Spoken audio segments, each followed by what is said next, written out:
Donald Trump accuse Volodymyr Zelensky d'être un va-t-en-guerre et de vouloir la guerre au détriment de la paix. Or, ce n'est pas ce qui s'est passé.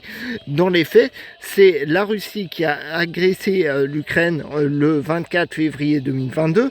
De ce fait, elle se place du côté de l'envahisseur, alors que l'Ukraine ne fait que se défendre contre notamment toutes les brimades que le peuple ukrainien subit de la part des occupants, notamment des viols par exemple.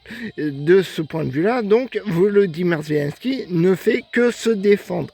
Et pourquoi Donald Trump et Vladimir Poutine s'acharnent à défendre ce récit contrefactuel?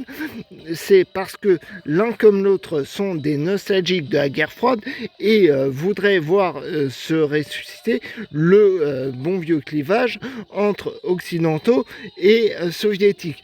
Car cela permet d'abord de remettre en place un climat de défiance généralisée qui plaît tant à leurs électeurs. On peut penser par exemple en France aux zémouristes qui sans cesse nous disent quand on leur parle de paix, oui mais ce n'est pas le monde des bisounours, qui essayent de faire croire que la politique c'est toujours ça, etc. etc. Et de ce fait, la défiance, ça leur plaît. Mais en plus, Donald Trump et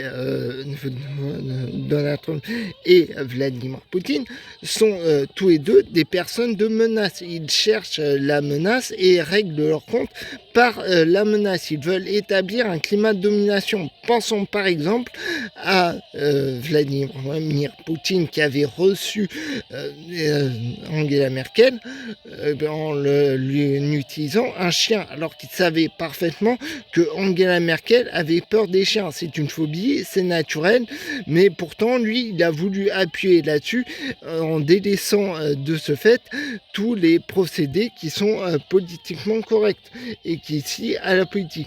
Donc et d'ailleurs d'autre côté, Donald Trump qui n'a pas longtemps essayé aussi d'établir un climat de dominance avec Volodymyr Zelensky en lui faisant croire que l'Amérique avait donné plus de 350 milliards d'aide à l'Ukraine alors qu'ils n'ont donné que 100 milliards. C'est important, mais il faut replacer l'église au milieu du village.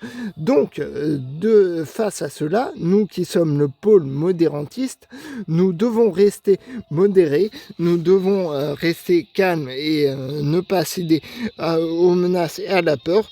Et c'est ainsi que nous pourrons rester stables face à ces ennemis.